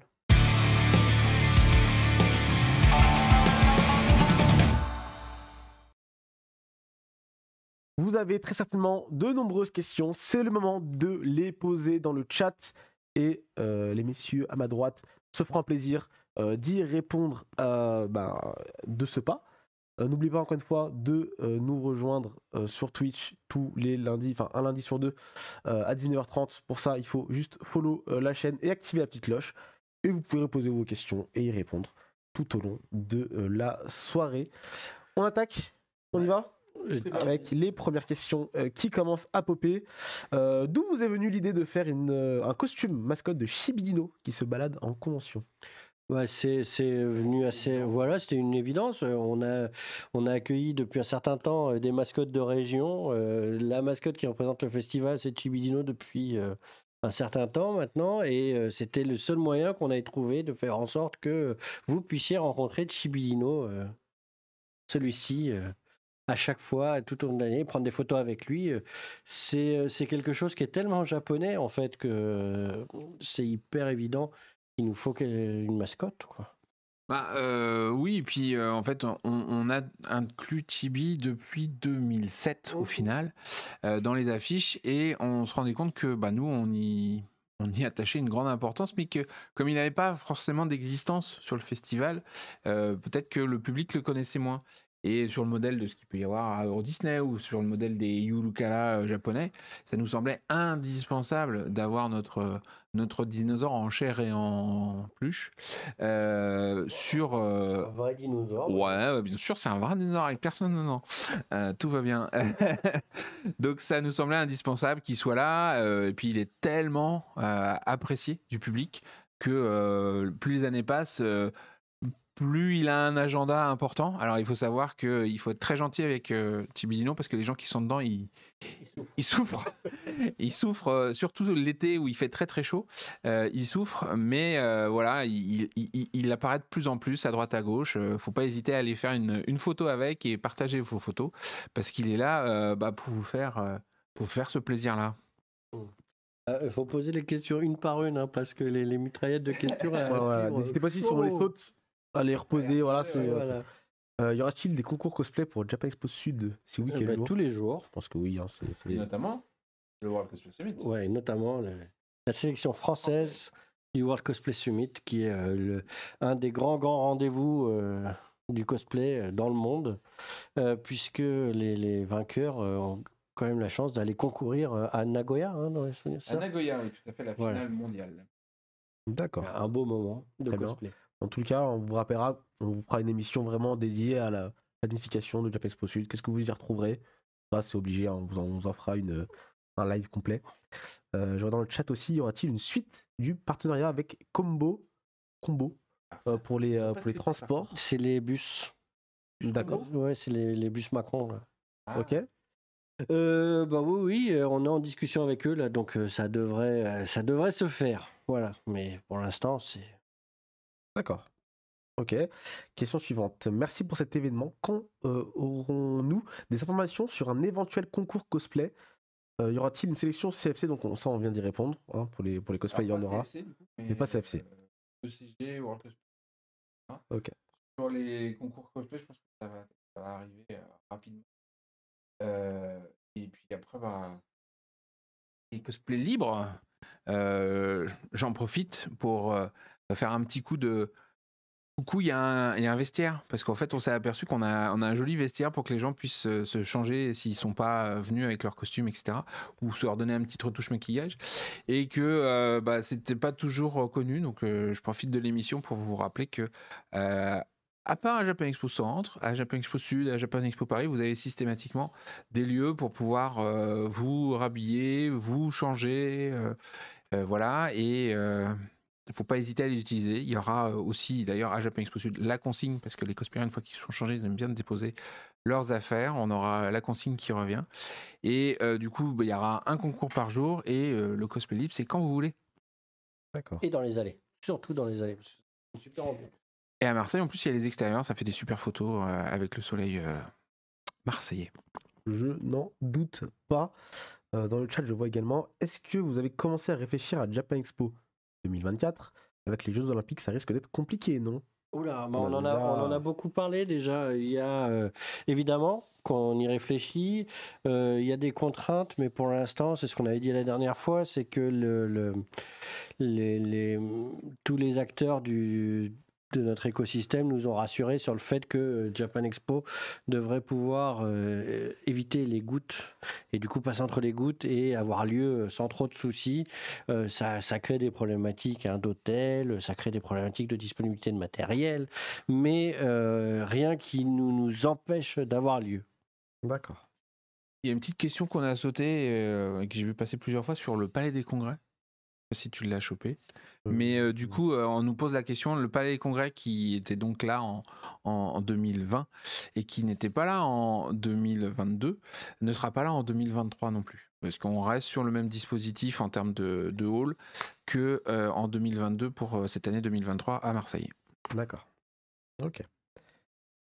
Question suivante. Japan Expo, ça existe depuis combien d'années? On y avait déjà aussi pas mal répondu. On peut y répondre rapidement encore. Japan Expo, le premier Japan Expo, c'est juin 2000. Voilà. Et le premier Japan Expo Sud, c'est 2009. Le premier Japan Expo Centre, c'est 2011. Le premier Japan Expo Belgium. Et voilà. En gros, on a commencé avec l'an 2000, donc c'est facile de compter. D'accord, ok. Et vive le CNIT, c'est vrai que c'était de beaux moments le CNIT. Ah non, je suis pas d'accord parce que le CNIT avec son 2,20 m de haut, c'était super galère pour Une organiser. histoire à raconter. Ouais. Belle histoire, ouais. Le Tibidino, il rentre pas dans le CNIT, il est trop haut. Ensuite, pour les concours cosplay, est-ce que les cosplays doivent être faits main? Oui. Oui. Oui, c'est Pas les concours. pas de costume que vous achèteriez déjà tout fait, etc. Ouais. On note notamment la qualité de votre savoir-faire en tant que... Alors, vous n'êtes pas obligé de l'avoir fait vous-même éventuellement, mais c'est conseillé parce que c'est quelque chose qu'on apprécie et c'est quelque chose qu'on recherche. Mais du coup, c'est vraiment à la fois la création et la prestation sur scène qui est notée, quoi. D'accord. Ensuite, pas trop inquiété par les retours des artistes amateurs sur les nouvelles conditions pour pouvoir accéder aux stands les moins chers, c'est-à-dire avoir une activité principale autre que liée à l'art. Il me semble que la nouvelle n'a pas été très bien accueillie.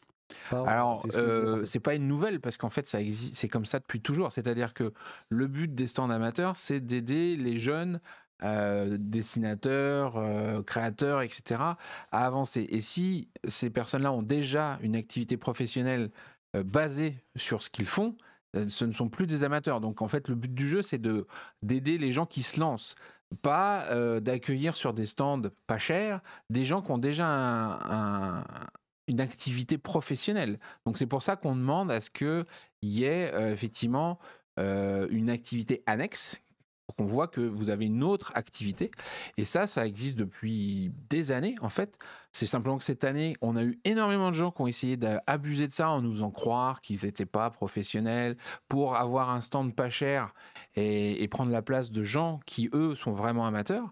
Donc on a effectivement mis en valeur dans les dossiers ces informations, mais elles étaient là depuis des années. C'est simplement qu'on les a mis en avant pour que ce soit bien clair pour les gens qu'on attend dans ces catégories-là, qui sont quand même des tarifs, comme on le disait à l'époque, qui nous coûtent des sous, qu'on n'ait que des gens amateurs et qu'on va aider à se lancer dans l'activité. Et puis on a quand même, on n'est pas que amateur ou pro.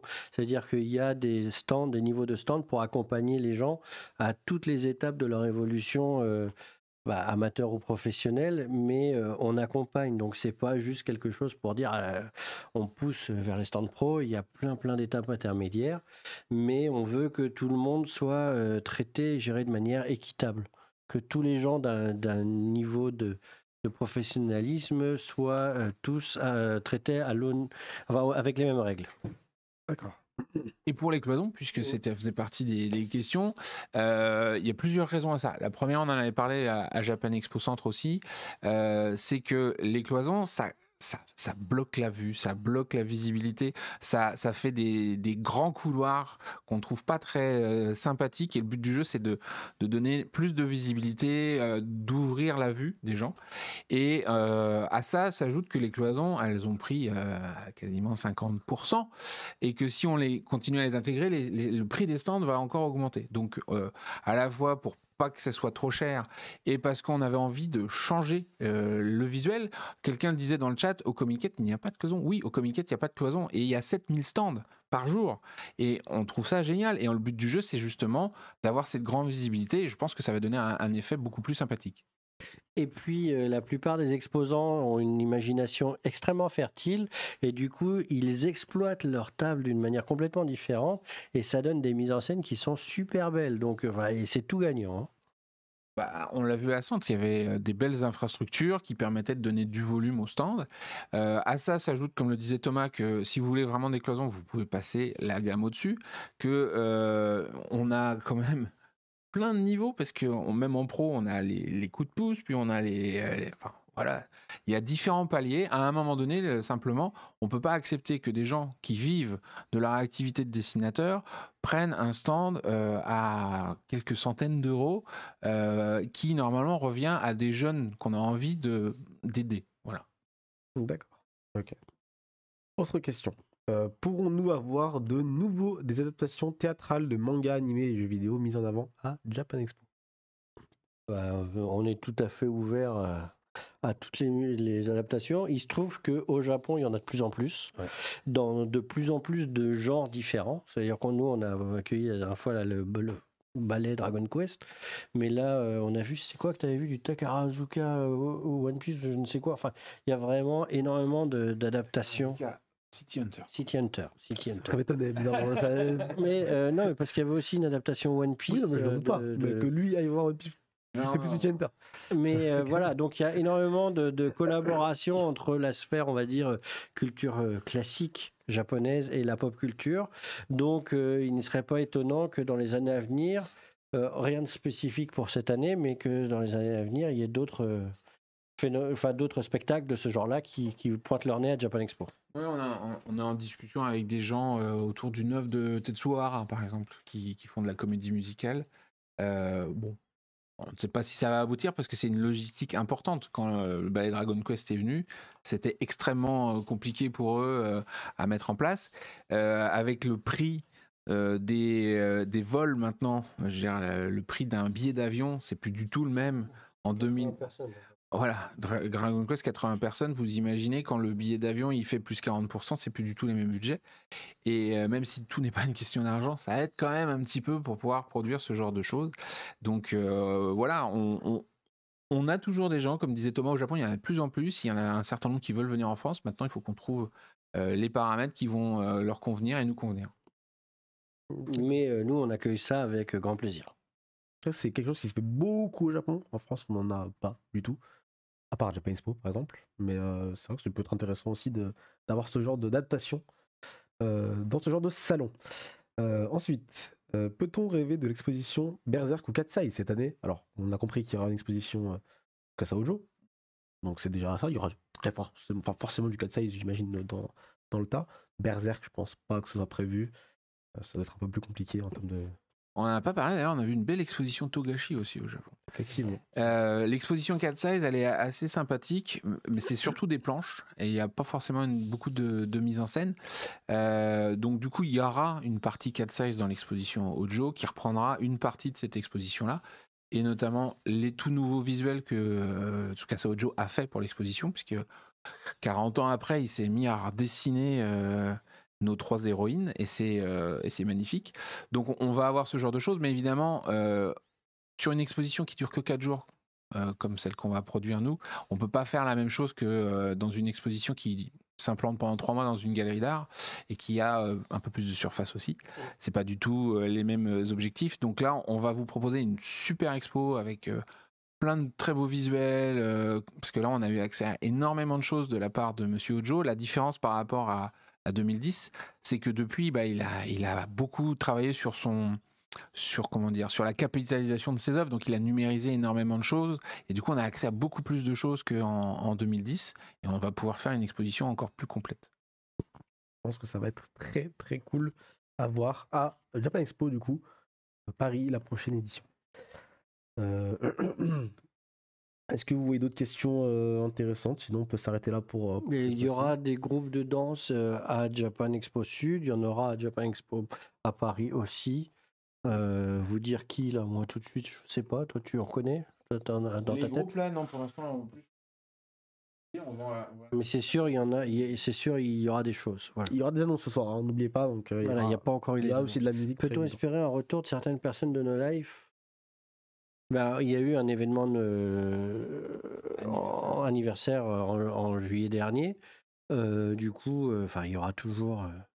Ce sont des bons copains, hein, donc s'ils veulent, ils viennent. Hein. Oui, No Life. Il y a quelque chose à dire, quoi. Voilà. Ils étaient plus là en France Feuille l'année dernière quand même. Mais voilà, et l'application de Sud, elle n'est pas encore à jour. J'ai une réunion informatique mercredi 18. Donc j'espère que ça sera le moment. Et je vois qu'il y a des gens qu'on va bientôt évoquer.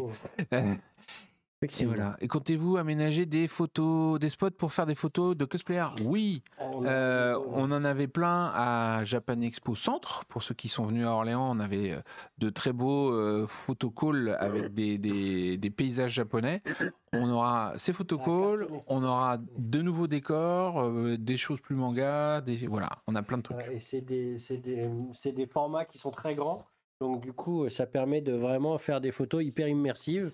On a vu circuler des photos sur les réseaux sociaux où franchement, j'ai l'impression que les gens en fait, ils étaient partis au Japon, quoi. C'est de bien. ouf. Donc à guetter, il y en a partout sur le festival et il y en aura de plus en plus. Et pour le karaoké géant, parce qu'on a loupé la moitié de la question, le karaoké géant, ouais, il y en a toujours à Japan Expo Sud. L'année dernière, c'était sur la scène Sakura en fin de journée. Je suis passé là, bon, la salle elle était pleine, elle débordait, il y a du monde partout. Donc, si vous voulez passer un bon moment, effectivement, tous ensemble, à chanter des génériques, il y en aura vraisemblablement encore cette année, oui. Eh bien, écoutez, c'est une très bonne nouvelle. Chose promise, chose due. On vous fait gagner ce soir 3 tomes 1 du manga Rebuild the World chez Vega Dupuis. On remercie les éditions Vega Dupuis pour ce beau cadeau. Brièvement, c'est l'histoire du jeune Akira qui ambitionne de devenir un grand chasseur d'artefacts alors qu'il subit une attaque de bandits tentant de le dépouiller. Il se fait aider par Alpha, une mystérieuse femme qu'il est le seul à voir. Et là, il y aura plein d'aventures qui vont commencer pour nos deux héros. Donc n'hésitez pas à participer dans le chat. Faut taper le mot Vega, tout simplement V-E-G-A. Voilà, Vega. 4 lettres, c'est facile. C'est Allez-y. très simple. Donc n'hésitez pas à participer. Ça va durer le temps des annonces. Donc allez, 5-10 minutes, même pas. Et on annoncera. Plein d'annonces. Ah, il y a beaucoup d'annonces. Hein. Mais effectivement, on a beaucoup d'annonces. Mais en tout cas, vous avez quelques minutes pour participer. On vous laisse participer. Et on revient à la fin pour vous annoncer le gagnant. En attendant, c'est les annonces de la semaine. C'est parti. Jingle.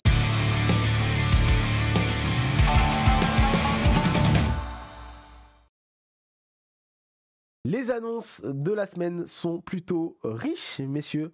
On va pas mal faire d'annonces autour de Japan Expo Sud, parce que c'est vraiment ce qui arrive incessamment sous peu. Je vous laisse commencer. On va parler musique d'abord. Avec la. Vas-y, Ouais, vas-y. non Allez. Mion. On a eu le plaisir de la recevoir à Orléans et on a eu envie de la faire découvrir à plus de gens parce qu'elle est vraiment très talentueuse. Alors, on ne le voit pas tout à fait sur ce visuel, mais elle est extrêmement rock au final et elle nous a fait sur Orléans un concert avec notamment plein de covers de génériques d'animés, etc. Et elle a mis le feu. Donc du coup, évidemment, à Marseille, on avait envie qu'elle soit parmi nous et que le public de Japan Expo Sud puisse la découvrir. Et puis voilà, elle a envie de se faire connaître, donc on sera très heureux. Elle va être là. Je crois qu'elle est là les 3 jours, c'est ça? Il me semble. Et du coup, elle sera, oui, c'est ça, showcase et dédicace pendant les 3 jours. De toute façon, le planning, il va arriver dans les prochaines semaines. Là, on va petit à petit, il est quasiment bouclé, donc on va vous le dévoiler au fur et à mesure. Mais que ce soit Sailor Moon, Full Metal Alchemist, Naruto, Bleach, Demon Slayer, elle nous a fait de tout à Orléans et elle nous fera de tout à Marseille. Très très bien. Et elle a une voix très puissante, donc du coup, ça renvoie du. Effectivement. steak. On continue avec non pas un invité, mais 2 invités de prestige. Tout également. à fait. On voyait ça passer dans le chat tout à l'heure, savoir s'il allait y avoir des comédiens de doublage à Japan Expo Sud. Et oui, il y aura Brigitte Lecordier et Philippe Ariotti. Brigitte, on la connaît bien pour sa voix de Goku enfant. Et Philippe Ariotti, c'est la voix officielle de Freezer, de Piccolo, de Babidi, de Oolong, et une dizaine d'autres personnages. Et c'est un chanteur lyrique. C'était super important pour moi d'avoir notamment Philippe parce que comme on avait Kubota et que les personnages principaux dans Dragon Ball Super Héros c'est Gohan et Piccolo, on a lancé les invitations. Malheureusement, Marc Lesser, la voix de Gohan, n'était pas disponible pour Japan Expo Sud, mais Philippe a répondu présent, donc on aura Goku et Piccolo qui seront là. Brigitte faisait aussi Gohan Petit. Donc ça Gohan marche, enfant, on peut dire ouais, ça marche. Ah. Mais pas le Gohan du film. Ça joue. Donc voilà, et Brigitte, c'est une habituée, mais Philippe, ça sera la première fois qu'on l'aura à Japan Expo Sud, donc on est très très très content de les avoir tous les deux. Très bonne nouvelle aussi pour Philippe. Et quand ils marchent en tandem et qu'on sait que Brigitte, elle donne du rythme, ça va être assez formidable comme rencontre. On continue avec Sneeze. Tout à fait, qui est un créateur de contenu spécialisé dans les univers de Pokémon. Il est youtubeur depuis 2016 et il il explique, il rend accessible la stratégie de Pokémon au travers d'un contenu divertissant et interactif. Il sera présent pour faire des blind tests sur Pokémon et pour signer des dédicaces. Ensuite, on a Rayton, donc, qui est lui sur YouTube depuis 2012 et qui aime se lancer des challenges. Il fait un peu, il fait des défis, on va dire, de tout type, de toujours plus en plus fou au final. Et là, il sera parmi nous. Il fera notamment partie du Japan Expo Game Show, donc un bon moment à passer à mon avis avec lui, parce que s'il est sur scène comme dans son vidéo, vous allez prendre votre pied. Et puis il sera là en conférence, dédicace, etc. pendant les 3 jours de mémoire. Mais on vous confirmera ça sur le site de toute façon. Très bien. On enchaîne. Voilà. Avec Sora, donc, qui est un habitué. Moi, la première fois que je l'ai croisé, c'était à Japan Expo Sud. Donc, du coup, il nous connaît bien, il connaît bien le festival et il attend impatiemment de rencontrer ses fans, puisque maintenant, c'est devenu le... Il nous a fait un petit message. Voilà. Un petit message vidéo, il me semble. On peut le Petite diffuser. surprise. Une petite surprise. On l'a eu tout à l'heure. On vous le met tout de suite. Bonjour, petite vidéo très rapide pour vous annoncer que je serai à la Japan Expo Sud le 24 et le 25 février 2023. J'ai hâte de vous y voir, on va pouvoir papoter, il y aura des scènes, bref, ça va être sympa, on va pouvoir échanger ensemble. 24 et 25 février, Japan Expo Sud, à très vite. Voilà, il sera donc le vendredi et le samedi, il participera au Japan Expo Game Show et il fera des Q&A sur scène et des dédicaces. Et Oh My God Sora, voilà. Ensuite, un autre influenceur, moi j'ai eu le plaisir de le découvrir il n'y a pas si longtemps que ça, et je l'ai vu dans le chat tout à l'heure, donc j'espère que Ed le Fou est toujours parmi nous, parce qu'on va avoir le plaisir de l'accueillir cette fois-ci, parce qu'il était venu en tant que visiteur un petit peu incognito, puis presse, etc.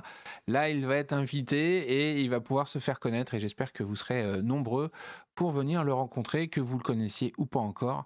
Voilà, lui donne son avis sur un bon nombre de mangas, beaucoup plus que ce que j'ai le temps de lire moi. Et donc, il sera parmi nous pour la première fois et on est très content. D'accord. On continue.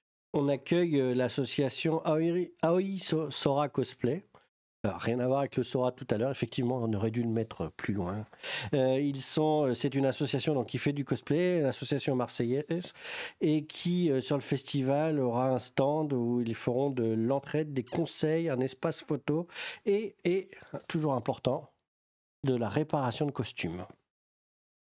Puisque sur les conventions, il arrive toujours un petit malheur, voilà. Continue cette fois-ci dans le jeu vidéo avec la Game Academy, donc une école de concepteurs de jeux vidéo qui sera présent et qui va notamment présenter des jeux créés par les élèves, qui organisera des rencontres professionnelles. Et donc du coup là c'est vraiment un truc... si vous avez envie de vous lancer dedans, il faudra y aller. Si vous avez envie de découvrir des nouveaux talents, il ne faudra pas hésiter. Et c'est une école qui est située à Avignon.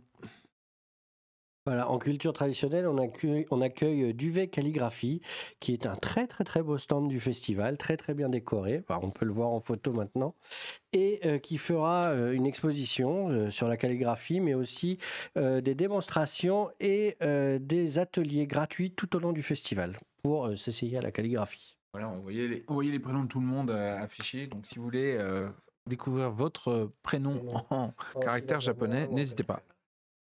On continue avec cette fois-ci la cuisine, la gastronomie japonaise est à l'honneur puisqu'on a le plaisir d'accueillir Emma Obadina qui va venir nous présenter son art du wagashi. Donc pâtissière et nutrithérapeute. Voilà, Emma, elle aura le plaisir de vous faire des démonstrations justement de réalisation de tous ces wagashi avec des ateliers et c'est un peu particulier parce qu'effectivement on dirait des bijoux, des objets d'art, etc. Mais ça se mange. Oui, c'est de la pâte de haricots et vous apprendrez à la sculpter. Nous avons aussi un grand plaisir, hein, puisque nous vous présentons une nouvelle exposition sur Blackjack, l'Osamu Tezuka, puisque... Il fête ses 50 ans. Voilà, Blackjack, c'est un des personnages phares de Osamu Tezuka, le dieu du manga. Et en 2023, Et ça lui fait déjà 50 ans à Blackjack. C'est une des séries les plus longues qu'il ait fait avec Phoenix, l'Oiseau de Feu, puisqu'il y a pas loin de, enfin il y a 17 tomes en fait, de 300 pages. Donc il y a beaucoup de choses. Si vous connaissez pas Blackjack, vous allez pouvoir le découvrir à travers l'exposition. Si vous connaissez Blackjack, vous aurez pour l'exposition de Sud de très belles planches, et sur Paris, puisqu'on en a parlé, à Paris, il y aura encore plus de matériel, mais déjà à Sud, on va vous en mettre plein les yeux, j'espère. Et vous aurez des photocalls pour vous prendre en photo. Et nous faisons cette exposition en partenariat avec Isan Manga. Qui va rééditer Blackjack à partir du mois de juin. Très bien. Ben, c'est bon, je crois, pour les annonces. Et Enfin, pour sur les cette annonces, belle, on est pas mal. Je sais pas si on a fait les 10 minutes que tu avais dit, mais... Non, c'était très bien. On essaie d'aller vite. Et On espère que vous avez bien pu tout suivre. Effectivement. On a du coup les résultats pour les 3 gagnants qui sont du coup Illusion, Eldur Servo et Shinai Fujino. Bravo Voilà. à vous 3. Vous êtes les 3 gagnants. On va vous contacter par message, en message privé là, tout de suite sur Twitch, et vous donnerez tous vos renseignements comme il se doit. Toujours un plaisir de vous faire gagner plein de cadeaux. On remercie les éditions Vega Dupuis pour ce très beau cadeau qu'ils vous font ce soir. Écoutez, messieurs, on arrive déjà sur la fin. C'est passé si vite. C'était le retour. J'ai l'impression que c'est passé en un claquement de doigts. C'est vrai que c'est passé assez vite. Il y a eu beaucoup de choses à dire. Donc on a beaucoup enchaîné. Et on espère que toutes les émissions seront aussi intenses. Tout à fait. Et avec des micros. Avec des micros. Bah, un pour deux, on se débrouille. Hein, voilà, mais ça joue encore. après, on verra. On aura peut-être une réduction. Moins de micros. Voilà. Et si on en prend qu'un, est-ce que ça... On se donne rendez-vous du coup le 23 janvier, lundi 23 janvier pour la prochaine émission. Ouais. Donc n'oubliez pas de follow la chaîne, d'activer la petite cloche pour ne rien louper, de suivre aussi la chaîne YouTube. Très important, si vous avez loupé le début de l'émission, vous avez loupé une partie ou les précédentes, tout y est mis, donc n'hésitez pas. Et si vous avez d'autres questions, parce que je vois qu'il y a encore des gens qui ont plein de questions, bah, on sera très heureux d'y répondre dans 15 jours. Comme d'habitude. Parce que là, ce soir, malheureusement, on va s'arrêter là. Merci à tous de nous avoir suivis. On vous souhaite à toutes et à tous une agréable soirée. Et encore une fois, une très bonne année 2023 qui sera riche en beaucoup de choses et en beaucoup de Japan Expo, on espère. Donc merci à tous et à très bientôt. Ciao, ciao. Bye bye. Bonne soirée, à très vite, dans 15 jours.